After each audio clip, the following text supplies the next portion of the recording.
de ácidos y bases. Esta teoría nos va a ayudar a reconocer a nosotros de manera analítica cuando una sustancia es ácida o cuando una sustancia es base. Entonces, para eso surgieron teorías.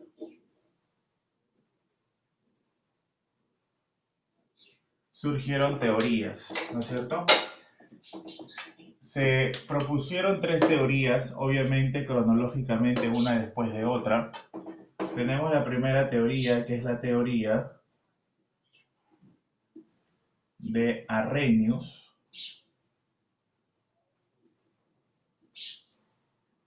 Esta fue una de las primeras teorías, es la más básica, sin embargo, es considerada hasta la actualidad para hacer algunos cálculos. ¿Qué nos dice Arrhenius? Arrhenius nos proponía lo siguiente. Él analizó y comentó que una sustancia ácida es aquella que va a liberar iones hidrógeno y una sustancia básica es aquella que va a liberar iones OH, pero obviamente todo eso lo analizó, vamos a poner acá, analizó en el solvente agua. Es decir, todo lo que Arrhenius nos va a comentar en su ácido y base, todo está elaborado en base a que esas sustancias se agregan en agua. En pocas palabras, soluciones acuosas. Entonces, ¿qué nos comentaba? Voy a poner letra A. ¿Qué nos comentaba Arrhenius para explicar cómo era una teoría para poder identificar a un ácido? Entonces, un ácido para Arrhenius era aquella sustancia que en solución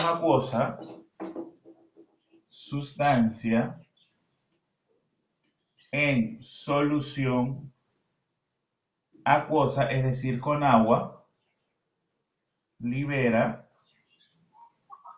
iones, libera iones hidrógeno. ¿Ok? Entonces tenemos que tener en cuenta ese pequeño detalle. Iones hidrógeno. Entonces, vamos a ver un par de ejemplos. Comentamos entonces, una sustancia ácida es una sustancia que en solución acuosa libera iones hidrógeno. Por ejemplo, ¿quién? Por ejemplo, podemos tener el HCl. El HCl en agua, ¿qué es lo que va a suceder? Le pongo acuoso justamente para indicar que está en agua.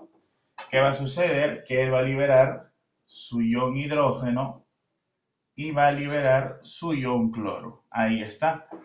HCl en agua libera su ion hidrógeno. Podemos tener también el ácido nítrico en agua. Obviamente va a liberar su hidrógeno y lo que me va a quedar es el NO3, obviamente todo con carga -1. Y ahí está. Entonces, cuando Arrhenius nos dice que tenemos una sustancia ácida, cuando está en agua va a liberar iones hidrógeno. ¿Ok? Todo lo contrario a esto va a predecir ahora cuando habla de una base. Cuando habla de una base. Dice que estas son sustancias que en solución acuosa libera iones OH.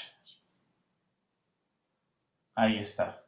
Entonces la diferencia está bien dada. Es una base porque libera iones hidrógeno y es una base porque libera iones OH. Definitivamente, ¿qué se va a tener que cumplir? Se va a tener que cumplir que la sustancia debe tener OH necesariamente. ¿Y quiénes son estos? Los hidróxidos, ¿no? Por ejemplo, nuestro hidróxido de sodio en agua, acuoso, ¿no? ¿Qué es lo que va a suceder? Va a liberar su OH y va a liberar su sodio. Ahora, el OH tiene carga -1. Si esto tiene carga -1, el sodio debe tener carga +1. Ahí está. O podemos tener de repente el hidróxido de calcio en agua. ¿Qué es lo que va a suceder? Va a separarse, va a liberar su calcio +2 y va a liberar su OH menos 1. Ahora, acá también tienes que tener en cuenta el balance, ¿no? Acá es 1, 1, 1, 1, 1. Bueno, acá es 3. Bueno, disculpen, aquí es H nomás. Aquí es HNO3, ahora sí. HNO3, entonces libera su ion hidrógeno, NO3. Y acá es NaOH, un sodio, un OH. Pero acá es un calcio, pero acá hay dos OHs. Entonces yo debería de colocar aquí un 2 para indicar el balance más que nada. Entonces, esa es una teoría, la teoría de Arrhenius. Es la más básica y como te puedes dar cuenta, la única que podríamos decir restricción es que utiliza como medio al agua. Si ese medio era otro, entonces nada de esto se cumplía.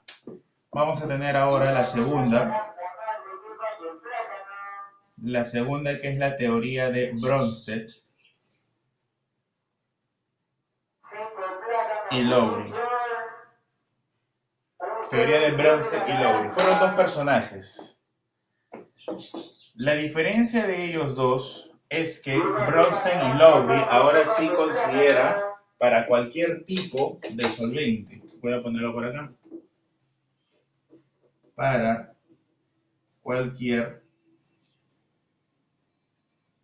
tipo de solvente. Es decir, ya no solamente consideraba el agua, sino que este podría ser cualquier otro. ¿Ok? Entonces, ¿quién era un ácido? ¿Quién era un ácido o una base para Bronsted y Lowry? En este caso, la historia es un poco más interesante. Dice que un ácido es la sustancia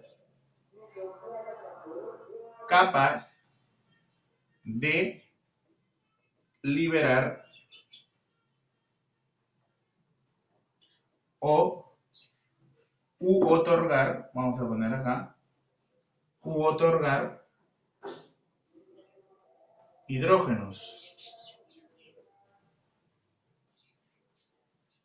Ahí está. Y una base, mira la diferencia, y una base va a ser aquella sustancia capaz de aceptar hidrógenos. Ajá.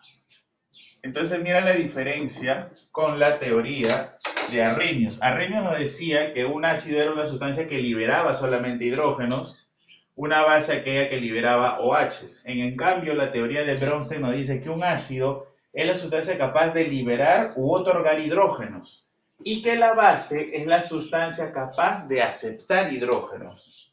¿Ok? Entonces ahora la base ya no va a liberar nada, sino que la base lo que va a hacer es aceptar. Entonces vamos con un ejemplo.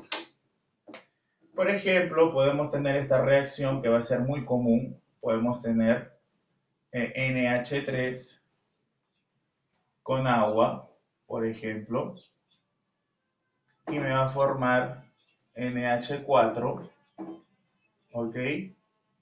Más OH. Ahí está. Listo. Veamos entonces, ¿qué es lo que está sucediendo ahí? Yo lo único que tengo que tratar de identificar acá es quién es el que da el hidrógeno y quién es el que lo recibe. Solo eso nada más, no tengo que complicarme mucho acá. Entonces yo observo aquí que antes estaba el NH3 y ahora hay un NH4. Eso me da la impresión de que este ha recibido un hidrógeno, ¿no? Entonces podríamos decir que esto fue así. Ahí está. Entonces, si él recibe, tiene un hidrógeno más. Pero si él da, él debe tener un hidrógeno menos, claro, y se forma el OH, mira, ve. Entonces ya creo que tenemos por acá los nombres. Este señor llamado agua, que es el que libera u otorga el hidrógeno, este vendría a ser lo que se conoce como el ácido. ¿Estamos bien o no? Pero espérate un ratito. Él a entregar el hidrógeno, ¿esto en qué se convierte ahora? Él va a tener un hidrógeno menos, se convierte en esto, ¿verdad? Entonces ellos dos están relacionados. Si él es el ácido, que es el que otorga el hidrógeno, él ahora en qué se va a convertir en esto. Él tiene un nombre. Si él es el ácido, él recibe el nombre de base, pero es una base conjugada, así se le conoce. Entonces, ellos dos están íntimamente relacionados. Ahí está. Ácido y base conjugada. ¿Estamos bien? Ahora, sigamos analizando. Él es el que recibió el que se llama amoníaco, es el que recibió el hidrógeno. Por lo tanto, él es simplemente una base. Pero él al recibir ese hidrógeno se convirtió en esto. Ah, entonces ellos dos están relacionados. Este señor al recibir el hidrógeno se le llama base, pero cuando recibe el hidrógeno se convierte en esto. Si él es la base, él recibe el nombre de ácido conjugado, así se le conoce. Ácido conjugado. Listo. Obviamente ellos van a tener propiedades que van a variar por esa diferencia, ¿no? Listo, ahí está. Entonces ya hemos identificado quién es el ácido de Bronsted y Lowry y la base de Bronsted y Lowry, y también ya sabemos reconocer estas sustancias. Ahora, a esto se les conoce como los famosos pares conjugados. Los pares conjugados. ¿Qué cosas son los pares conjugados? Simplemente los pares conjugados van a ser el ácido con su base conjugada y la base con su ácido conjugado. En este caso, la base, por ejemplo, ¿quién es? Es el NH3 y su conjugado es el NH4 más 1, que se llama ion amonio. En el caso del ácido, el ácido es el agua, ¿no es cierto? Y su par conjugado es el ion OH. Ahí está.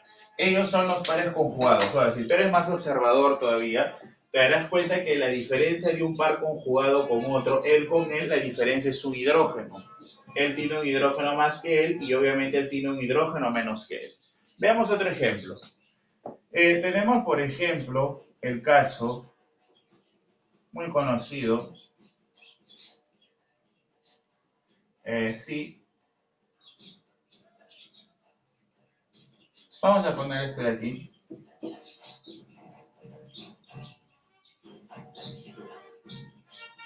De paso que vamos a conversar algo por acá.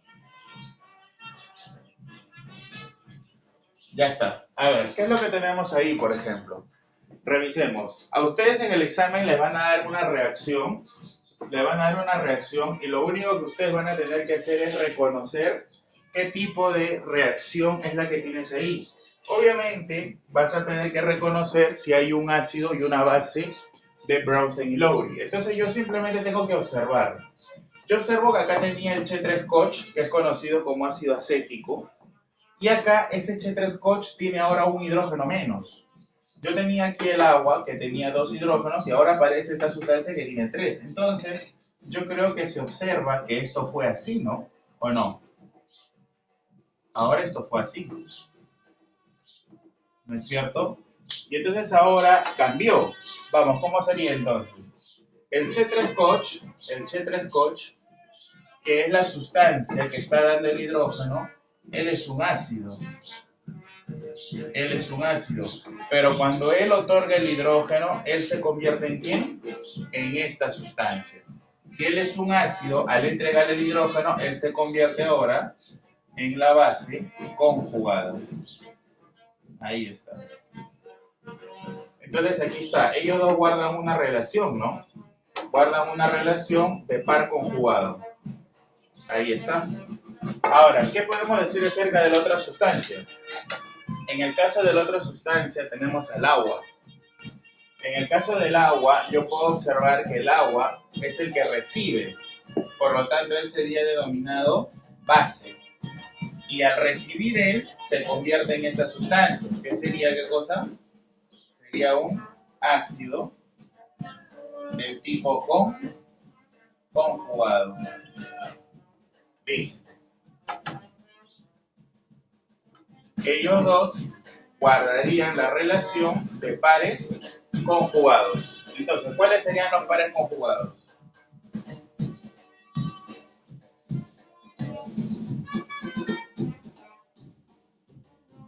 ¿Cuáles serían esos famosos pares conjugados? Entonces los pares conjugados simplemente sería el ácido con la base y la base con el ácido conjugado. En este caso el ácido es el Chetreskoch y su par conjugado sería lo que se conoce con el nombre de John acetato. En tanto la base sería el agua y su par conjugado sería el John hidróneo, se le llama. ¿Ok? Entonces ya está, ya tenemos el reconocimiento de ambos casos. Muy bien, la teoría de Lewis es una teoría ya más general, obviamente más general. La más básica es la de Arrhenius. Entonces, la teoría de Lewis nos comenta lo siguiente. Esto también es para cualquier tipo de solvente, pero en realidad Lewis ya no va a analizar si es que se va a dar en un solvente o no, sino que ya Lewis lo que va a hacer es analizar ya desde una manera un poco más interna de la sustancia. Vamos a analizar electrones. Entonces, para Lewis, ¿quién es un ácido? Para Lewis, ¿quién es un ácido? Para Lewis, un ácido es aquella sustancia capaz de aceptar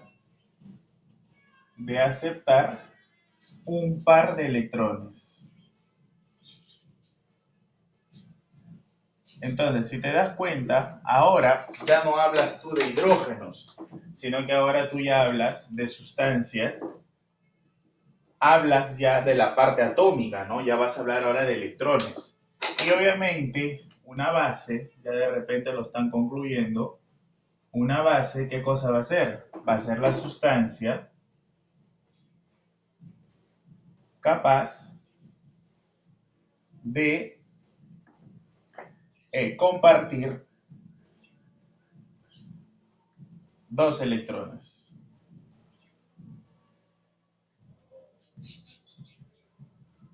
Ya está. Sustancia capaz de compartir dos electrones. En pocas palabras, si tú te das cuenta, la base es aquella que va a compartir los dos electrones y el ácido es la sustancia que las va a tener que aceptar. Entonces, como estamos hablando de dos electrones, estamos hablando de enlaces dativos. ¿Ok? Entonces, por ejemplo, ¿no? Por ejemplo, yo tengo el amoníaco que lo voy a hacer reaccionar con el ion hidrógeno y esto a mí me va a tener que generar el ion amonio. Ahí está. Entonces analicemos ese ejemplo. Entonces, si yo hago la estructura del amoníaco, ya tú más o menos la manejas, ya lo hemos hecho. Ya lo hemos hecho nosotros. Su estructura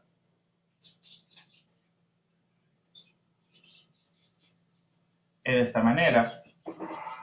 Y la del ion hidrógeno, evidentemente, simplemente diremos que es esta, ¿no? Ya, ahora, ¿cómo se genera aquí esa reacción? Miren, supuestamente, yo acá observo que ya ellos dos se han enlazado.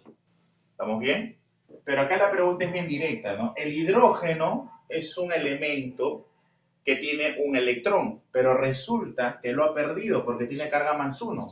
Entonces eso significa que este hidrógeno, que era de esta manera, ahora al tener una carga +1 significa que su orbital se encuentra como vacío. En pocas palabras, él ya no tiene ningún electrón para compartir. Entonces, si se tiene que enlazar el nitrógeno con el hidrógeno, lo que uno podría esperar es que el nitrógeno preste 1, el hidrógeno preste 1, ¿no es cierto? Así. Y entonces aquí se forme un enlace. Pero resulta que el nitrógeno se tiene que enlazar, pero el hidrógeno no tiene nada. Entonces, ¿cómo se va a generar aquí un enlace si el hidrógeno no tiene ningún electrón porque lo ha perdido? Entonces, la única forma que existiría para que él con él se enlace es que el nitrógeno, que tiene un par libre por ahí, que diga, ya, yo te presto, ¿cuánto? Los dos. Es la única manera, porque no hay otra forma, porque el hidrógeno no tiene enlaces. Y justamente eso es lo que va a suceder por acá. El nitrógeno, como tú te puedes dar cuenta, tiene un par libre y entonces él es el que va a compartir estos dos electrones. Y obviamente el hidrógeno es el que va a recibir. Entonces date cuenta, ya estamos hablando ahí de ácidos y bases. El amoníaco es el que comparte 2 electrones. Ah, ya, es el que comparte. Entonces el amoníaco, como es el que comparte los 2 electrones, él es una base. No sé si te das cuenta de eso. Y el hidrógeno más 1, que es la sustancia que está aceptando ese par de electrones, vendría a ser, ¿qué cosa? El ácido. Ahí está, mira. ¿Qué se formaría? Ya nosotros hemos hecho esto, así que yo lo voy a colocar acá simplemente así. Entonces, ¿cómo se llamaría esta sustancia que se ha formado? Tiene un nombre. No me refiero al nombre de la sustancia, me refiero al hecho del proceso de que se formen. Mira, esto se llama ion amonio, pero no te estoy preguntando eso, sino que cuando se junta una base de Lewis con un ácido de Lewis, esta sustancia que tienes acá va a recibir un nombre. ¿Cómo se le llama esta sustancia? A esta sustancia de acá se le va a conocer con el nombre de aducto. ¿Qué cosa es el aducto? El aducto es la unión de una base con un ácido de Lewis, ¿ok? Perfecto. Ok, entonces ya estamos claros que Lewis no habla de solventes ni nada, sino que ya Lewis es un poco más electrónico. Él ya va a analizar simplemente electrones, donde el ácido es el que es capaz de recibir un par de electrones y la base es aquel que es capaz de compartir los 2 electrones. Obviamente, este tipo de teoría se da para las sustancias covalentes, porque estamos hablando de enlaces del tipo dativo, ¿ok? Entonces, ahí tenemos ya nuestras 3 teorías. La teoría de Arrhenius, tenemos la teoría de Bronsted y tenemos la teoría de Lewis. Ahora vamos a hablar un poco acerca ya de los cálculos de cómo podemos nosotros cuantificar la acidez o la basicidad. Entonces vamos a hablar de lo siguiente. Pero antes, una pequeña observación. Hace un momento, cuando vimos la teoría de Bronsted y Lowry, vimos algo interesante. ¿Qué vimos? Vimos que el agua se podía comportar como base y como ácido. Yo no sé si ustedes recordarán, como ácido o como base, ¿no? Él se podía comportar como un ácido, pero también se podía comportar como una base. Revisa la pizarra anterior, el agua se podía comportar como ácido y como base. A este tipo de sustancias que se pueden comportar como ácido o como base, se les conoce con el nombre de sustancias anfóteras. Anfóteras. ¿Estamos bien? También existe otro tipo de sustancias. No solamente es el agua un anfótero, también es todo aquel ácido que me va a dejar hidrógenos. Por ejemplo, el H, el H2, PO4, 1 menos. Por ejemplo, el H, CO3, 1 menos. ¿Ok? Y así. Varias sustancias van a ser conocidas como anfóteras. ¿Por qué? Porque se pueden comportar como base o se pueden comportar como ácido. Por ejemplo, simplemente un ejemplo rapidísimo. Yo tengo aquí el H2CO3, ese es el ácido carbónico, que cuando reacciona en agua, ¿qué te va a generar? Bueno, yo ya sé que él es un ácido, entonces como él es un ácido, él le va a dar el hidrógeno. ¿Estamos bien o no? Y entonces cuando le dé el hidrógeno, él va a tener ahora un hidrógeno menos y obviamente él va a convertirse en el ion hidronio. Pero ahora me importa esto. Si él es el ácido, ¿él qué cosa es? Este de aquí sería la base conjugada. ¿Es correcto o no? Ya está. Pero ahora esta misma sustancia, al tener todavía hidrógenos, HCO3, 1 menos, ok, todavía puede perder un hidrógeno más y lo va a hacer. Él va a perder un hidrógeno más. Y entonces ahora esto se va a convertir en CO3, 2 menos y de nuevo más H3 o más. Pero quiero que veas esto. Él sigue perdiendo hidrógenos, por lo tanto ahora él es un ácido. Oye, pero hace un ratito era una base conjugada. Entonces, si tú te das cuenta, es ácido y base conjugada. Está perfecto que él sea un conjugado, pero al final y al cabo es una base. Es una base conjugada, pero es una base. Entonces, un momento se comportó como base y ahora se comporta como ácido. Por lo tanto, es evidente que el HCO3 1- es una sustancia anfótera. O también lo conocen como sustancia anfiprótica. Ahí está. ¿Ok? Lo mismo que sucedió en el caso del agua, ¿no? En el caso del agua, en un momento él dio el hidrógeno, pero en otro momento él recibió. Entonces el agua también es conocida como sustancia anfótera. ¿Ok? Listo. Ahora, vamos a ver por aquí, esa era la observación, vamos a ver la autoionización del agua.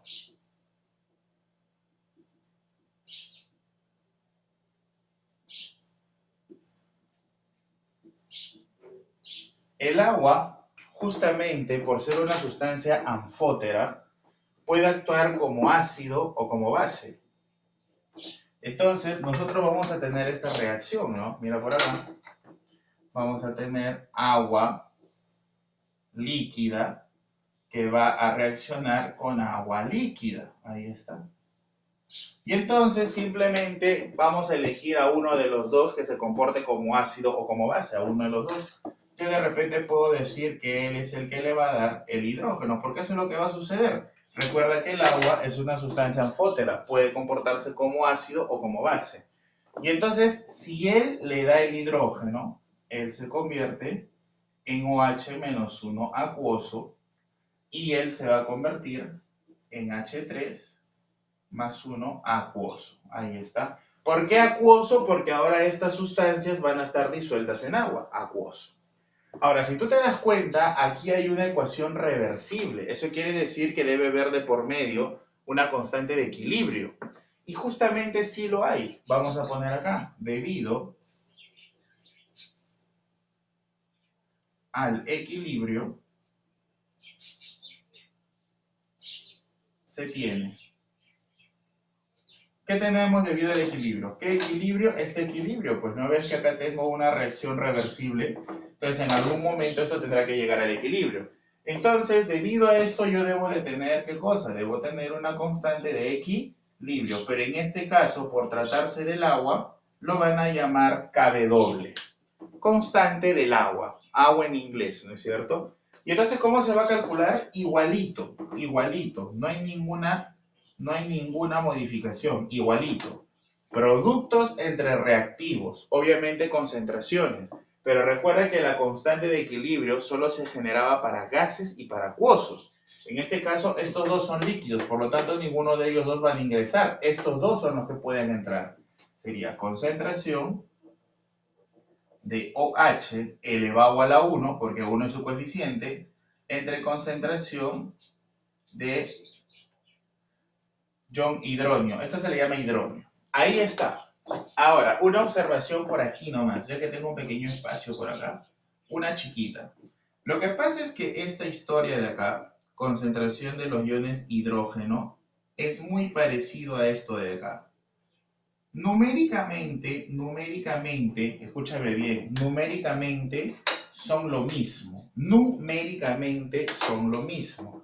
Teóricamente tienen un significado un poco diferente. Te contaré algo breve. Supuestamente esto que nosotros tenemos acá, que es el ion hidrógeno, según la literatura, como por ejemplo este de aquí, nos dicen que esa sustancia en realidad no existe. Bueno, en realidad nada de esto existe porque esto es pura matemática, ¿no? O sea, nadie ha visto estas cosas, son modelos matemáticos que se presentan. Pero vamos con la teoría. La teoría nos dice de que cuando se dan este tipo de reacciones, en realidad nunca se forma el ion hidrógeno más 1, porque dicen que es una forma inestable. Entonces, ¿qué es lo que se va a generar? En realidad lo que se va a generar es el ion hidronio. Y le voy a poner el nombre para que ya lo vayas conociendo. Él se le conoce como el ion hidronio. Entonces, en realidad, cuando nosotros hablamos de ion hidrógeno más 1 o del ion H3O más, numéricamente estamos hablando de lo mismo. O sea, si él vale 10 a la menos 2 molar, él también vale 10 a la menos 2 molar. Numéricamente estamos hablando de lo mismo. Pero conceptualmente estas dos cosas tienen sus significados diferentes, ¿no? Esto dicen que es una forma inestable, en tanto que esta es la forma estable de él, ¿ok? ¿Por qué te hago la aclaración? Porque seguramente en muchos textos tú vas a encontrar esto de esta manera, como la concentración de los iones OH por la concentración de los iones hidrógeno, porque han considerado que en vez de colocar la forma estable, es más bonito o de repente es más sencillo trabajarlo simplemente como iones hidrógeno. Entonces, por eso te hago la aclaración, ¿ok? Listo, entonces ya tenemos acá esto de aquí. Perfecto. Entonces, en un momento vamos a empezar a arrancar aquí el estudio de todo lo que tiene que ver con la parte de la acidez y la basicidad desde el punto de vista cuantitativo. ¿Ok? Te lo dejo ahí.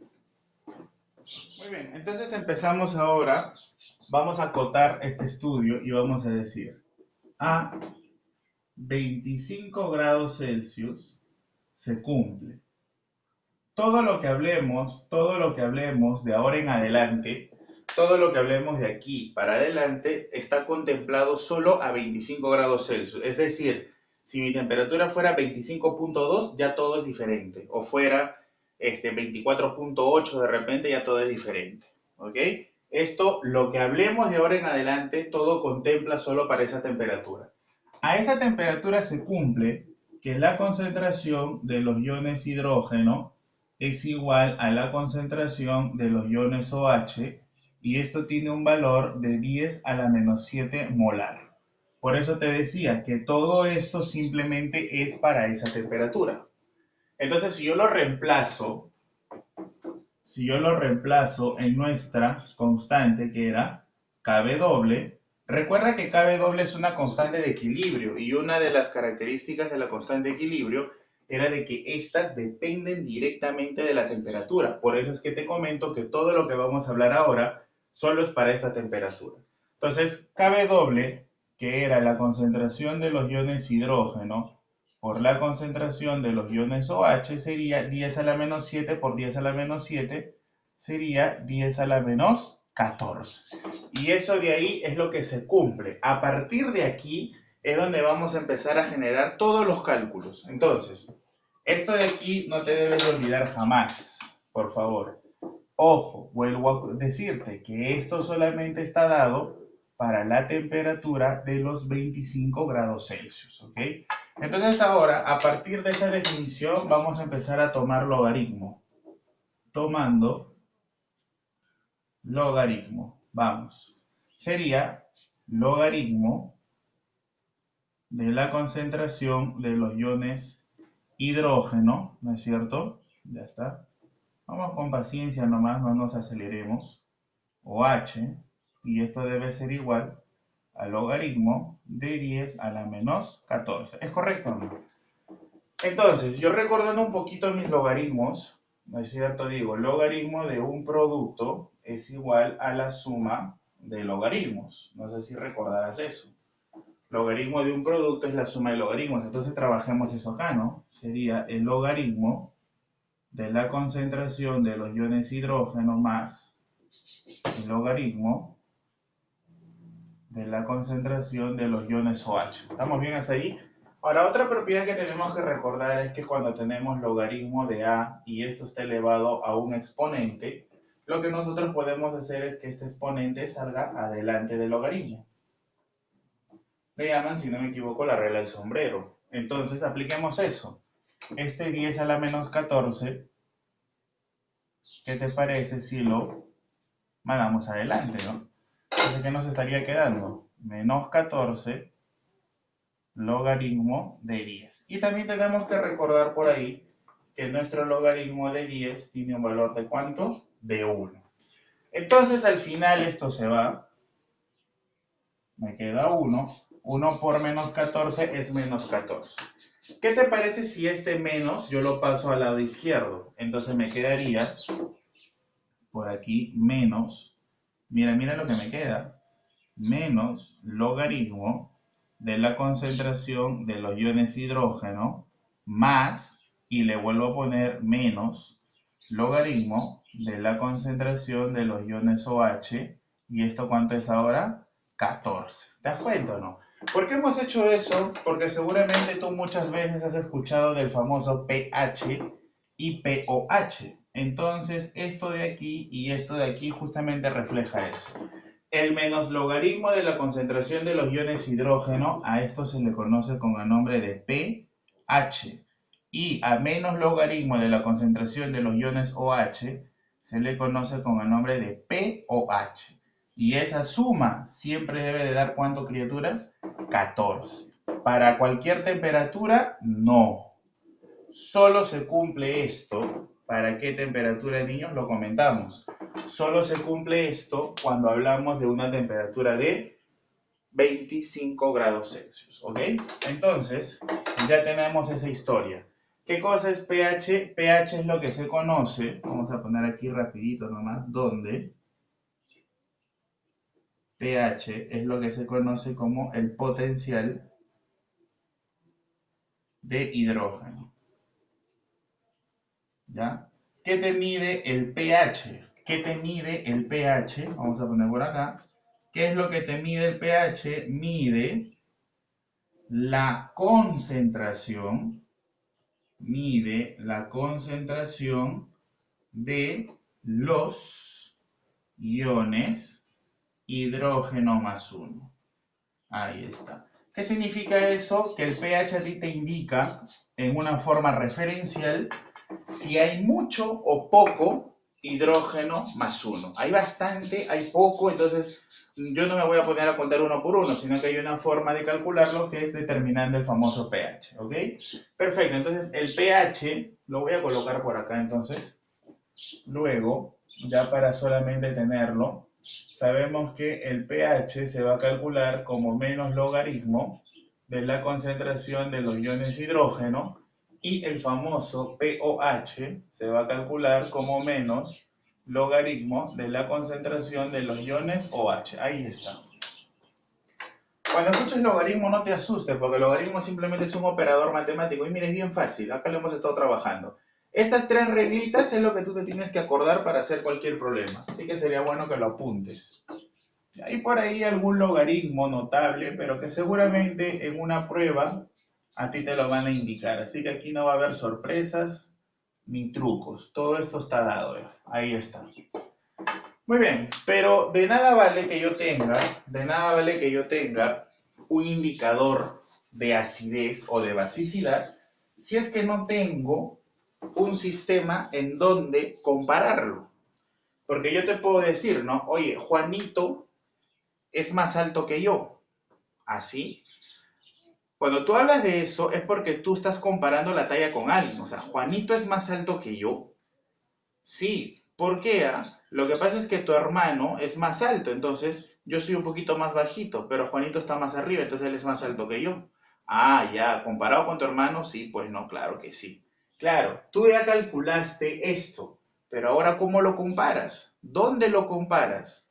Para eso existe una paleta que se conoce como la escala de pH. Escala de pH. La escala de pH simplemente es una paleta en donde hay muchos valores de pH y te indica algunas propiedades, tal como que si es ácida o básica, ¿no? Esta escala de pH, yo lo voy a dibujar simplemente como una recta. Esta escala de pH, vamos a ponerlo por aquí. Esta escala de pH, ¿ok? Va desde valores desde 0 hasta 14, así, va de 0 a 14, y tiene un punto medio, evidentemente, ¿no? Que lo voy a poner aquí. No sé si estará en el medio, pero bueno. Tiene un punto medio que es 7. Entonces, ¿a nosotros qué nos enseñan?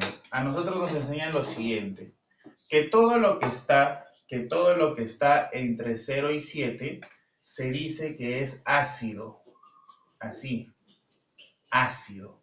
Y todo lo que está entre 7 y 14 se dice que es una base. Ahora, acá hay un detallito insignificante, pero que es motivo de confusión. Recuerda que esto es como si fuera una recta en donde yo voy a colocar valores solo de pH. Ni que se te ocurra introducir valores de pOH acá. No, no, no. Entonces, y obviamente, si tú ya estás ubicado en el punto 7, si tú vas a estar ubicado en el punto 7, se dice que aquí la historia es neutra. Es decir, no es ni básico ni tampoco es ácido. Es algo neutro y ya está. Así de fácil. Entonces, si yo te digo, por ejemplo, ¿no? Que tengo mi pH que vale 4, entonces tú dirás, pH 4, pH acá. Entonces, ¿qué cosa es? Ácido. ¿Se acabó? Si yo te digo de repente que mi base, o disculpa, te digo que mi pH vale 13, 13 acá. Entonces es una base. Así de fácil. Ahora, vamos a explicar un poquito aquí, ¿no? ¿Por qué se dice que es ácido? Mira, se dice que es ácido porque la concentración de los iones hidrógeno están en mucho más cantidad que la concentración de los iones OH. Hay mucha concentración de iones hidrógeno, por eso es que la sustancia es ácida. En cambio, en la base pasará todo lo contrario. La concentración de los iones hidrógeno, hay poquito, ¿no? Hay bastante de la concentración de qué tipo? De iones OH. Ajá. Pero ¿qué pasa cuando es neutro? Cuando es neutro, ambas concentraciones son iguales. Recuerda, pues, no es ni ácido ni básico. Ahí está. Ya. ¿Qué más? Profe, ¿cómo aumenta la acidez y la basicidad? Facilísimo, mira.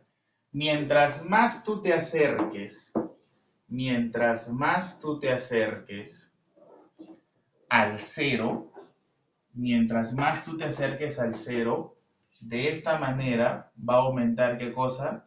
Tu acidez. Más ácido es, por ejemplo, un pH 1 que un pH 6. Claro, y eso es obvio, porque date cuenta que a medida que tú llegas a 7, dejas de ser ácido y te conviertes en neutro. Y una vez que aumentas de 7, vas recién agarrando basicidad. Entonces, mientras más cerca estés al 7, la propiedad va a ser más débil, ¿no? Va a ser menos ácido y menos básico. En cambio, a medida que yo me vaya alejando, la voy a volver más ácida. De la misma manera, mientras me vaya alejando más al 14, voy a tener una mayor basicidad. Ahí está.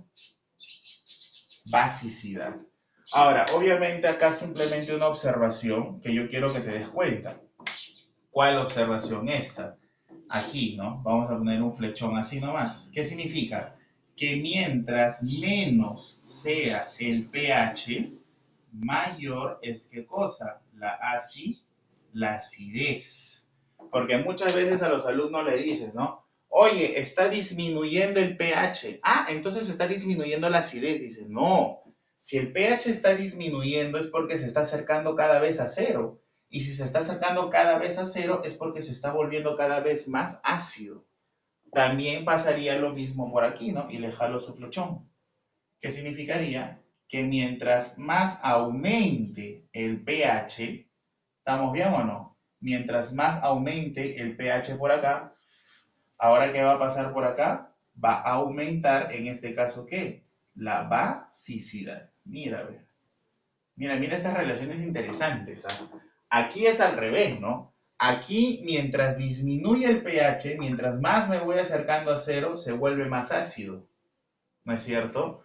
En cambio aquí, mientras más aumenten el pH, mira, mientras va aumentando el pH, acá en la zona básica, mientras más aumenta el pH, la sustancia se vuelve más básica. ¿Estamos bien? Perfecto. Entonces, cuando yo tenga que comparar, vamos a poner por acá un ejemplito así rapidito nomás. Por ejemplo, imagínate que yo te digo que tengo un pH que vale 6. Ya, entonces es un ácido. Es un ácido, pues, ¿no? Acá está. Pero como está muy cerca al 7, diremos que es un ácido débil. Así nomás, no voy a entrar en más detalle. De la misma manera, ¿no? Si yo tuviera por acá un pH que vale 8, por ejemplo, entonces diré que es una base. ¿Por qué? Porque ya estoy en esta región, pues. Pero como está muy pegado al 7, también diré que es una base débil. Ahí está. Sin embargo, podemos tener ahora este caso extremo, ¿no? ¿Qué pasa si mi pH vale 1? 1 ya está muy alejado del 7 y bien pegado al 0. Por lo tanto, diremos que este señor debe ser un ácido con mucha intensidad. Debe ser un ácido fuerte, muy destructivo, tipo ácido muriático, ¿no? ¿Y qué pasaría si ahora yo te digo que mi pH vale 13? Entonces el 13 es la zona de la base. Ah, es una base, pero como está muy alejado del 7 y muy pegado al 14, dirás que es una base fuerte. Obviamente, el identificar que son bases fuertes o débiles, o ácidos débiles y fuertes, tiene sus consecuencias, sino que a nivel San Marcos no lo vamos a comentar, pero tienen muchas consecuencias. Por ejemplo, si yo identifico que una sustancia es débil, entonces las sustancias débiles casi nada conducen la corriente eléctrica, no la conducen. ¿Por qué? Porque simplemente no van a formar iones.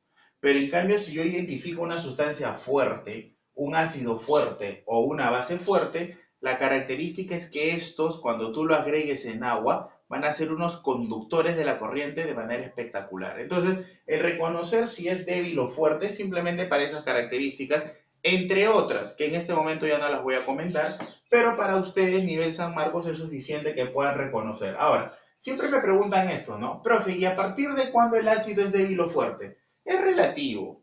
Si a ti te hacen alguna vez alguna pregunta, definitivamente no te van a poner, oye, ¿y si el pH vale 3.5? No, pues, o sea, no te van a poner eso, porque ya eso se mide, si es fuerte o débil, ya no necesariamente se mide con el valor del pH, sino que también hay otros indicativos que a nivel PRE no los manejan. Entonces, siempre que ustedes le pregunten por un ácido débil o fuerte, hay una lista de ácidos débiles y ácidos fuertes, hay una lista. O si no, les pondrán valores extremos, ¿no? Muy pegado para el 7 débil, muy alejado del 7 fuerte. Simplemente eso, ¿ok? Entonces, y una preguntita más que siempre es una pregunta que, bueno, ¿no? Vamos a poner acá. Si esto valdría, vamos a poner otro valor, si el pOH valdría 12, entonces, ¿de qué estamos hablando? ¿De una base o de un ácido? Te coloco esta pregunta porque siempre el alumno se confunde acá. No sé por qué, pero siempre se confunde. Y entonces lo primero que va a hacer el alumno es decir, 12, 12 está acá, es base. Pero no se da cuenta de lo que está haciendo, porque recuerda que esta es una escala de pH. Yo acá, por lo menos yo no he representado OH, porque también hay forma de representar los OH, pero ¿para qué nos vamos a complicar la vida? Esta es una escala de pH, entonces yo no puedo introducir este valor de 12 porque 12 es el pOH. Yo acá no puedo introducir pOH, puedo introducir pH. Entonces lo que simplemente voy a hacer es, yo sé que la suma de los dos me debe dar 14. Entonces mi pH, ¿cuánto debe ser? 2. Ah, eso sí puedo introducirlo acá. ¿Dónde estaría por acá? Ah, entonces simplemente diría que este señor es un ácido y como está muy pegado al 0, podría decir que es un ácido fuerte. Ahí está. Entonces no se vayan a confundir. También nosotros estamos asumiendo que esto está pues a 25 grados Celsius y está en la capacidad de poder introducirlo ahí. Porque te contaré que el pH justamente varía de 0 a 14 porque estamos a 25 grados Celsius. Yo no sé si ese 14 te trae recuerdos. Ahí está. Entonces, habrán otras escalas que tendrán pHs que no arranquen en 0. Pueden arrancar en otro número y necesariamente que no terminen en 14. Podrán terminar en otro. Definitivamente sí, pero esas escalas definitivamente no están a 25 grados Celsius. ¿Ok? Listo. Muy bien, entonces en este problema yo tengo una solución de ácido clorhídrico HCl, me dicen que su concentración vale 10 a la menos 3 molar y me piden el pH, que sería menos con menos logaritmo de la concentración de los iones hidrógeno. Entonces, yo tengo la concentración de H y de Cl. Para calcular el pH lo que yo necesito es solo esa concentración de hidrógeno. Entonces acá tú tienes dos formas cómo hacer esto y te voy a explicar las dos. Ahora te explico las dos, ya después lo hacemos directo. Tú lo que puedes aplicar aquí es esto. Puedes aplicar tu teoría de Arrhenius. Puedes aplicar eso. Porque Arrhenius te decía que cuando tú tienes una sustancia en agua y ésta libera sus hidrógenos, sería un ácido. Tú ya sabes que él es un ácido, por lo tanto, si él es un ácido en agua, él va a liberar su hidrógeno y su cloro. Él tiene carga más 1. Si él es más 1, evidentemente él es menos 1. Yo no sé si hasta ahí estamos bien. Ahora, ¿cuánto es la concentración de HCl? Te lo dan de dato. Te lo dan 10 a la menos 3 molar. Ahí está. Ahora, si tú balanceas, te darás cuenta que todo vale 1, 1, 1. No sé si eso está claro. Ahora lo que vamos a aplicar es un poquito de estequiometría nomás. Si aquí tengo 1, acá se forma como 1 y como 1. Entonces, si acá tengo 10 a la menos 3, ¿cuánto es lo que debería de formarse acá? Lo mismo, porque sus coeficientes estequiométricos son 1. ¿Y cuánto debe de formarse acá también? Lo mismo. Ahí está. Profe, ¿para qué he hecho eso? ¿Cómo que para qué? ¿No te das cuenta que lo que tienes aquí ahora es molaridad? O sea, lo que tengo acá es la concentración de los iones ¿qué? Hidrógeno más 1. ¿Cuánto vale esto? 10 a la menos 3 molar. Mira, ve. Y entonces ya está la respuesta, ¿no? Por lo tanto, el pH es menos logaritmo de la concentración de los iones hidrógenos, que tú ya sabes que vale 10 a la menos 3. Aplicamos nuestro sombrerito, él viene adelante, me queda menos 3 logaritmo de 10. Tú ya sabes que el logaritmo de 10 vale 1, entonces menos por menos más por 1 es 3. Y se acabó. Esa es la respuesta. Ahora, esto supuestamente es el procedimiento formal que yo tendría que hacer. Hablando de Arrhenius, porque lo voy a poner acá, hablando de Arrhenius, es decir, explicando paso a paso por lo cual yo llego. De repente esto para un examen escrito estaría perfecto y te pondría una muy buena nota, pero en un examen de admisión hay una forma práctica como hacerlo, y esa es la que te voy a explicar. No está de más hacer esto porque en algún momento, en algún problema, vas a estar obligado a hacer eso. Entonces vamos a poner acá otra forma. Esta forma ya es la forma práctica, pues esta es la que tú tienes que manejar para un examen de admisión. ¿Ok? Mira por acá. La forma práctica te dice esto. En realidad no es una forma práctica, es algo que tú debes de saber porque ya sabes leer fórmulas. Pero bueno, lo vamos a poner como forma práctica. Mira, la concentración yo tenía de HCl, ¿sí o no? ¿No es cierto? Y esta debe ser igual a ¿cuánto? Mira, ¿cuántos hidrógenos ves? Solo veo uno, ¿no? Ah, entonces esa concentración debe ser definitivamente igual a los iones hidrógeno más 1. Y esta también debe ser igual a ¿cuánto? ¿Cuántos cloros ves? Uno, ¿no? Ah, entonces también debe ser igual a la concentración del cloro. Y esto debe ser, disculpen, 10 a la menos 3. Y ya está. Entonces tú no necesitas hacer ninguna reacción ni nada. Ya de frente, mira, mirándolo a él ya tienes la otra. Aplicas logaritmo y se acabó. Pero te pongo otro ejemplo. Ya, y de acá estaría así, ¿no? Entonces, el pH ya simplemente sería menos logaritmo. ¿De quién? De 10 a la menos 3. Y esto obviamente, ¿cuánto salía? 3. Ahí está, mira, ve. Tu problema resuelto prácticamente en una línea. Ya, pero acá te voy a poner una observación. Porque quiero que te des cuenta nada más. Y si yo tuviera de repente este ácido H2S y te digo que su concentración es igual a ¿cuánto? De repente te digo, no sé, yo voy a inventar cualquier cosa. 10 a la menos 3 molar. De nuevo le pongo, ya está. Entonces ahora lo que yo necesito que tú me digas es cuánto sería la concentración de los iones hidrógeno y cuánto sería la concentración de los iones de azufre. Vamos primero con los hidrógenos, que es lo que más nos interesa, porque con eso calculamos pH. Entonces, ¿cómo era? Como acá era un hidrógeno, su concentración era la misma, pero ahora acá tengo dos hidrógenos. Exacto, muy bien lo que estás pensando. La concentración de los iones hidrógeno va a tener que ser 2 veces el valor de acá. Muy bien, 2 por 10 a la menos 3 molar. Perfecto. Claro, ¿por qué? Porque eran iguales cuando tenían un solo átomo, pero como acá tiene dos, entonces definitivamente la concentración tendrá que ser el doble. Así de fácil. Te puedo poner otro ejemplito de repente. Calcio OH2, la concentración de él, de repente, bueno, le estoy colocando cualquier cosa en realidad, menos 8 de repente, no sé, cualquier cosita, ya está. Y entonces lo que yo te pido que ahora me des aquí, de repente para hacer un cálculo de pOH, es la concentración de los iones OH. Así es fácil. ¿Cuánto sería? Si solamente hubiera sido un OH, sería el mismo valor. Pero como son dos OHs, va a ser el doble. Listo, muy bien. 2 por 10 a la menos 8 y todo molar. Ahí está. Entonces yo creo que ya con esta forma práctica te puedes evitar hacer esto, ¿no? Que como te digo sería lo más formal. Muy bien, veamos otro ejemplo. Veamos otro ejemplo.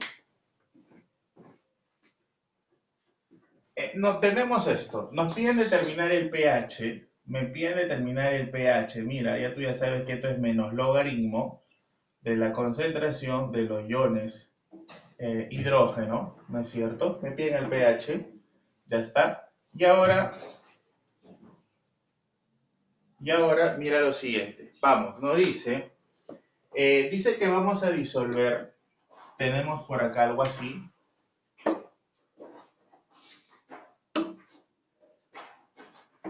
Tenemos algo así. Una solución de hidróxido de magnesio, ahí está. Obviamente acuoso, con agua, acuoso, con agua. Pero me dicen que de él, tengo una cantidad de moles. Me han dado sus moles. ¿Cuántos son las moles de él, no? Entonces las moles de él, el problema me dice que es 4 por 10 a la menos 4. Ahí está, mira. Ahí está. Y entonces el problema me preguntaba, ¿no es cierto?, ¿cuánto es el pH? Y también me dicen que el volumen de esta solución es de 80 mililitros. Ahí está, mira. ¿Qué tal ejemplito, no? Perfecto. ¿Cómo haríamos entonces eso? Recuerda que tú para calcular pH, tú necesitas tener concentraciones, como lo fue en el ejemplo anterior. En el ejemplo anterior yo estaba bien bacán porque tenía la concentración. Entonces yo debo de buscar la concentración, porque a mí lo que me han dado de dato son las moles. Entonces diremos por acá simplemente, se sabe, ¿qué cosa? Que la concentración es lo que tú conocías como molaridad, ¿no? Debe ser las moles de Mg o H2 y esto entre el volumen de la solución. Que tú lo tienes, ¿ah? Te lo dieron de dato. Entonces, ¿cómo manejaríamos esto de aquí? Vamos. Las moles, 4 por 10 a la menos 4. ¿Y cuánto es el volumen? Recuerda que el volumen debe de estar en litros. Yo acá tengo mililitros, pero mili vale 10 a la menos 3. Entonces lo puedo poner como 80 por 10 a la menos 3. Porque, y lo voy a colocar acá, ¿no? Esto de aquí sería 80 por 10 a la menos 3 litros. Ahí está. Y entonces tenemos que recurrir un poquito a nuestras matemáticas, ¿no? Por eso te decía, esto hay que hacerlo tranquilo nomás. No me importa si nos demoramos mucho, ¿eh? En un examen también influye bastante la parte práctica. Ya cuando tú tengas parte práctica en matemáticas, esto lo haces súper rápido. Por el momento trabajemos tranquilos, ¿no? A ver, esto de aquí yo creo que me está saliendo ¿cuánto? A ver, esto es un 4 y acá es 80, ¿no? Entonces yo creo que esto me está saliendo, si le saco cuarta, me queda 2 abajo. Entonces me queda 10 a la menos 4 y por aquí abajo me queda un 2. Pero acá hay un 10, ¿no? 10 por 10 a la menos 3 es 10 a la menos 2. Me estaría quedando algo como esto. Si yo opero esto, me estaría saliendo ¿cuánto? Me estaría saliendo un medio, que vale 0,5, pero por 10 a la ¿cuánto? Él sube positivo, ¿no? Allá, entonces me quedaría menos 2 molar. Ahí está, míralo. ¿Ok? Profe, pero a mí me piden el pH, pues yo no tengo pH porque lo que yo tengo son OH. No te hagas problema. Tú sácame la concentración de los iones OH nomás. Tú no te hagas problema. Vamos, sácame la concentración de los iones OH. La concentración de los iones OH, ¿cuánto debe ser, criatura? Dale, dale, sin temor. ¿Te acuerdas? Cuando era 2, era el doble, ¿sí o no? Ah, ya, entonces debe ser 2 veces 0,5 por 10 a la menos 2. Que si tú te das cuenta, esto simplemente sale 10 a la menos 2. ¿Por qué? Porque 2 por 0,5 es 1, ¿no es cierto? Y entonces como tengo el OH, yo puedo calcular aquí el pOH, que sería simplemente menos logaritmo de la concentración de los iones OH, que sería menos logaritmo de 10 a la menos 2, en donde este menos 2 viene acá adelante, me sale 2 logaritmo de 10 que vale 1. Ya está el pOH, profe, pero a mí no me piden el pOH, pues a mí me piden el pH. Ah, ya. Por lo tanto, entonces, ¿qué diremos? Por lo tanto, diremos que nuestro pH, ¿cuánto debe de ser? ¿Cuánto es lo que le falta? Sería 14 menos 2. ¿De cuánto estamos hablando entonces? De 12. Y esa sería nuestra respuesta en este ejemplo. ¿Ok? ¿Te das cuenta entonces que no es complicado? De repente lo puedes ver complicado porque has hecho este cálculo previo. Pero en realidad el tema de hoy solo es esto, ¿no? Esta es la respuesta, ese es el procedimiento. Él y él, nada más. Esto de aquí ya era un cálculo previo que se tenía que hacer. Muy bien, vamos a ver entonces la parte de neutralización. Neutralización es una etapa, es un punto en un proceso llamado titulación. La titulación consiste en que yo voy a estar agregando de manera, puede ser de esta forma, en un recipiente un ácido y voy a estar agregando gotitas de base. Ese proceso de a un ácido agregarle gotitas de base o viceversa, ¿no? A una base agregarle gotitas de ácido, a ese procedimiento se le llama titulación. Vamos a titular, es decir, vamos a empezar a agregar gotitas de ácido en una base o viceversa. Pero a medida que tú vas agregando esas gotitas de ácido, va a empezar a suceder esto, ¿no? Va a empezar a suceder lo siguiente. Si yo tengo de repente aquí una base y yo de repente por acá tengo un ácido, este es un ejemplo básico, ¿eh? Entonces el ácido tiene iones hidrógeno y la base tiene iones OH. Ahora, claro, no todas las bases tienen iones OH, no todas, obviamente, el amoníaco, por ejemplo. Pero es un ejemplo para que se entienda de qué trata el fenómeno. Entonces, a medida que yo voy agregando una gotita de él aquí, voy agregando por acá una gotita, entonces, ¿qué es lo que va a suceder? Que un ion hidrógeno más 1 se va a reaccionar con un ion OH y entonces esto que te va a formar agua. Ajá. Ese es el procedimiento. Entonces yo voy a estar agregando gotitas de ácido. En las gotitas del ácido están yendo los iones hidrógeno y la base tiene los iones OH. Entonces cada uno entra en la gotita, entre el hidrógeno con el OH y se convierte en agua. Y así voy a estar jugando, ¿no? Hasta que de repente todos los OH de la base se conviertan en agua y al final no haya nada. Cuando yo llego al punto en donde agrego una gotita de ácido sobre la base y esta se convierte en agua y ya en este recipiente ahora solamente tengo agua, es decir, ya aquí no hay base, en ese momento yo habré dicho que la sustancia ahora es neutra. Neutra, justamente de ahí viene la palabra de neutralización. Entonces, ¿qué cosa es el fenómeno de neutralización? El fenómeno de neutralización consiste en lo siguiente.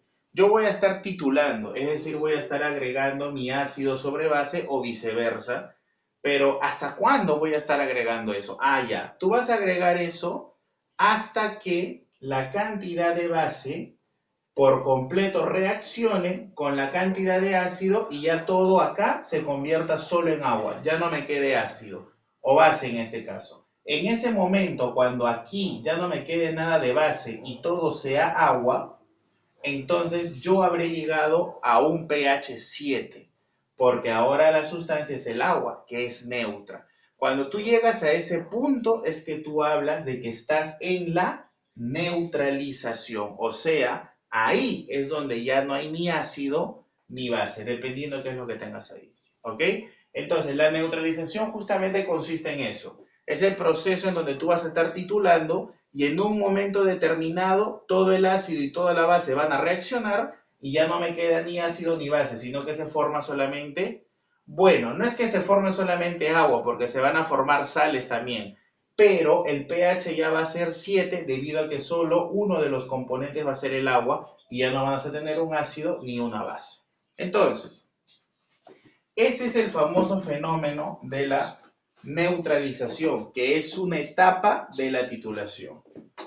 Ahora, ¿qué se cumple en una neutralización? Lo que te comentaba, ¿no? Yo tengo un ácido que va a estar reaccionando con una base porque lo voy a hacer gotear. Y esto lo que me va a formar es sal y obviamente el agua que te comentaba. Ahí está. Entonces, cuando yo junto un ácido con una base, voy a estar formando sal y agua. Pero de todas maneras, si tengo mucha base, cada vez que agregue ácido se forma sal y agua, pero todavía me queda base. Cuando tú llegas a la neutralización es porque supuestamente ya no tienes ni ácido ni base. Solamente deberías tener la sal y el agua. Eso es la neutralización teóricamente, pero matemáticamente, ¿qué se debería de cumplir para que se dé ese punto? ¿Ok? Entonces diremos por acá, se cumple, ¿qué cosa? Para que tú estés en la neutralización, se debe de cumplir que el número de equivalentes gramos del ácido debe ser igual al número de equivalentes gramos de la base. Y esto también debe ser igual al número de equivalentes gramos de la sal y el número de equivalentes gramos de agua. Pero lo dejo ahí nomás. Profesor, pero yo no sé cómo calcular número de equivalentes gramos. Tranquilo, tranquilo. Nosotros ya hemos visto esto cuando hemos hecho soluciones, te lo voy a hacer acordar. El número de equivalentes gramos tú lo puedes calcular de dos maneras. Si quieres multiplicas la normalidad por el volumen de la solución del ácido, o también puede ser la normalidad por el volumen de la solución, pero de la base. Ahí está. Pero, y si no tengo volumen ni normalidad, también lo puedes calcular como ¿quién? Como el número de moles por teta del ácido, y esto debe ser el número de moles por teta de la base. Ahí está. Entonces ya está, tú ya sabes cómo calcular teta porque lo hemos manejado hace un momento y en la clase de soluciones también. Entonces ya está, mira, así de fácil. No es complicado esto. Entonces, te vuelvo a hacer una pregunta. ¿Qué cosa es la neutralización? Una neutralización es una etapa, un punto en la titulación. En ese punto, ¿qué es lo que va a suceder? Que ya no me va a quedar nada de base ni nada de ácido, porque ya los dos se han consumido, han reaccionado. ¿Eso qué significa? Que para que se cumpla eso, matemáticamente debe de cumplirse estas expresiones. ¿Ok? Entonces, en un problema, para que tú apliques estas expresiones es porque ya a ti te están diciendo de que estás en la neutralización, nada más. Por ejemplo, veamos acá. Por ejemplo, decimos lo siguiente. Tenemos un ácido conocido como el ácido sulfúrico, ¿ok? Este va a reaccionar con una base, que es el hidróxido de bario. Ahí está. Ahí está. ¿Estamos bien? ¿Qué datos me dan? Me piden calcular el volumen de esta solución, pero en mililitros, ¿ah? Eso hay que tener mucho cuidado. Y nos dan el dato que su molaridad vale 0,8. Ahí está, mira. Molar. Ya está. Dice que eso va a tener que neutralizarse con un volumen de ¿cuánto? De 40 mililitros. Y la concentración de la base es 0,4 molar. Ya, estos son los datos. Me dice que aquí, lo voy a colocar acá, me dice que aquí se genera, ya es conocido, que se va a dar la neutralización. Ahí está. O sea, ya el problema te está diciendo que cuando yo trabaje con estas cantidades, va a ser el momento exacto en donde no hay nada de ácido ni de base. Ah, ya. Entonces, como yo ya sé que estoy en el punto denominado neutralización, puedo aplicar esta definición. Normalidad por volumen de ácido, normalidad por volumen de la base. Oye, pero tú tienes molaridades, ¿no? Entonces hay que recordar, pues, ¿no? Voy a ponerlo por aquí nomás. Por aquí, aunque eso tú ya lo sabes, ¿eh? Pero siempre es bueno refrescar. Vamos a recordar que la normalidad es molaridad por teta. Entonces, la molaridad debe ser la normalidad sobre teta. Así de fácil para colocarlo de frente, ¿eh? ¿Ok? Bueno, en este caso yo necesito, estamos bien, en este caso yo necesito la normalidad. Estamos perfectos. Ya está, reemplaza entonces. Vamos, dale una reemplazadita rápida. ¿Cuánto vale teta? Recuerda que teta para los ácidos viene representado por el número de hidrógenos. Entonces teta equivale a 2. Y para los hidróxidos, teta viene representado por los OHs. Entonces por aquí, teta vale 2. ¿Estamos bien o no? Ya está. Reemplaza entonces. La normalidad es molaridad por teta. Entonces en este caso, la normalidad aquí debe ser 1,6 normal y la normalidad aquí debe ser 0,8 normal. Y entonces ya está, porque nosotros sabemos que se cumple en una neutralización, ¿qué cosa? Que la normalidad por el volumen de la solución del ácido, que en este caso es el ácido sulfúrico H2SO4, es la normalidad del volumen de la solución de la base, ¿no? Que en este caso es el hidróxido de bario. Reemplacemos. La normalidad de él vale 1,6 y me piden su volumen, que no lo conozco, ¿no es cierto? Y al otro lado la normalidad vale 0,8 por su volumen, que vale 40 justo mililitros. Como el volumen acá está en mililitros, aquí me va a salir en mililitros. Por lo tanto, señores, está directo, ¿no? ¿Cuánto debe ser ese volumen? Él es la mitad de él, ¿no es cierto? Entonces, si yo lo bajo a dividir, me queda un medio. ¿Cuánto sería la respuesta entonces? 20 mililitros. Y esa es la respuesta. Para que se llegue a la neutralización, es decir, para que no me quede nada de ácido ni de base, yo debería de juntar 20 mililitros de H2SO4, 1,6 normal, con 40 mililitros de hidróxido de bario, 0,8 normal. Así de fácil. ¿Ok? Ahí tienes un ejemplo. Ahí tienes un ejemplo. Vamos con un ejemplito más, que es muy clásico. Mira, vamos con un ejemplito más, que es muy clásico. Mira por acá. Es un ejemplo muy clásico.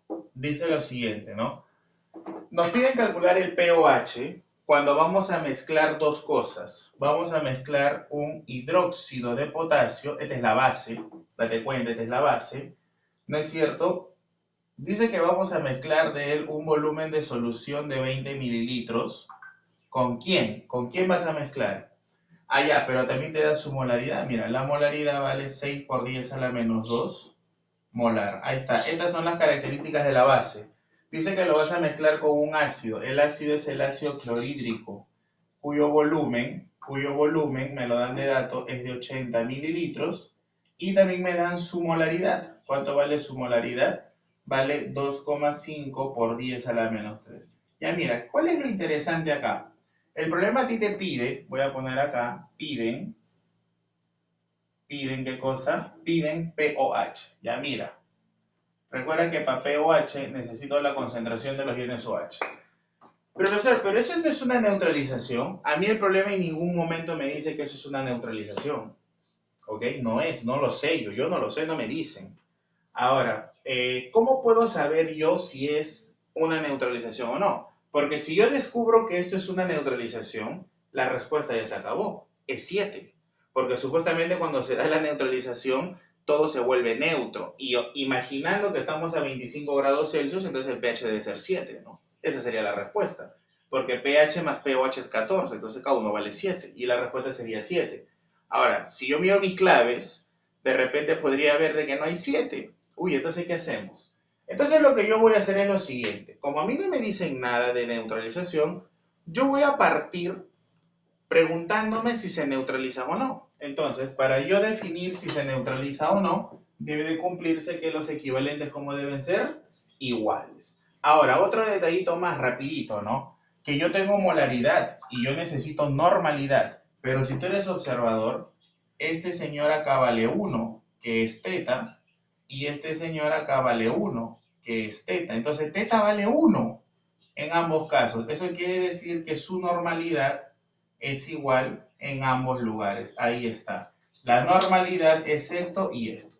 Empieza calculando los equivalentes gramos, por favor. ¿Cuánto es el número de equivalentes gramos primero del KOH? ¿Qué es lo que tengo que multiplicar simplemente? Normalidad por volumen. Entonces, la normalidad vale este valor, 6 por 10 a la menos 2. ¿Estamos bien o no? Por el volumen. Ahora, recuerda que el volumen debe estar en litros, así que yo te recomiendo que lo trabajes. Sería 20 por 10 a la menos 3, para trabajarlo en litros. Entonces esto me estaría saliendo ¿cuánto? Ah? Esto me estaría saliendo 120, ¿no? 66 por 2 es 120, 6 por 20, y acá me queda 10 a la menos 5. Ahí nomás déjalo, ahí nomás déjalo. Y calcula el número de equivalentes gramos del ácido que es el HCl. Sería su normalidad, que es 2,5 por 10 a la menos 3, por el volumen, que es 80 por 10 a la menos 3, porque lo estoy colocando en litros. ¿Cuánto sería 2,5 por 80? Creo que por aquí, es 2 por 10 a la menos 3, ¿no? Ya está. Entonces, ¿cuánto sería eso? Ah? Vamos, sería 2,5 por 80, solo eso. Me saldría 200. Pero un 0 lo voy a multiplicar con ellos, entonces me estaría quedando 20 por 10 a la menos 5. Porque era, recuerda, 80 por 2,5 sería 8 por 25 en realidad, ¿no? Y 8 por 25 es 200. Me estaría quedando 200 por 10 a la menos 6. Pero dale un cerito para convertirlo en 10 a la menos 5 como el de arriba. Ya está. Ahora yo quiero que tú seas observador. ¿Esos equivalentes gramos son iguales? No, no son iguales. Entonces, si no son iguales es porque no estás en el punto de neutralización, no se ha llegado a la neutralización. Lo otro que yo podría inducir, ¿qué cosa es? Incluir, disculpa, es acá esta observación. Ya, si bien es cierto, yo junto el ácido y junto la base, pero si el pH no vale 7, entonces el pH ¿cómo va a ser? ¿Básico o ácido? Eso yo lo puedo observar acá. ¿Qué es lo que tienes más tú acá? Tú tienes más KOH que HCl. O sea, tú tienes más base que ácido. Si yo tengo más base que ácido, es evidente que la solución resultante va a ser básica. Eso significa que el pH tendría que ser mayor que 7. Mira cómo vamos respondiendo. Ok. Pero, profe, a mí me pide pues el pH. Calculémoslo entonces. Entonces diremos acá,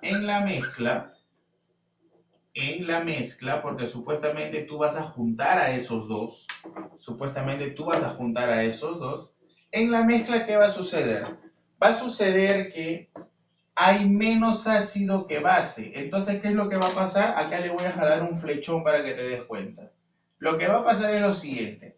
En la base yo tengo 120. Entonces, 20 por 10 a la menos 5 más 100 por 10 a la menos 5, la suma de ellos dos me da 120 por 10 a la menos 5, ¿sí o no?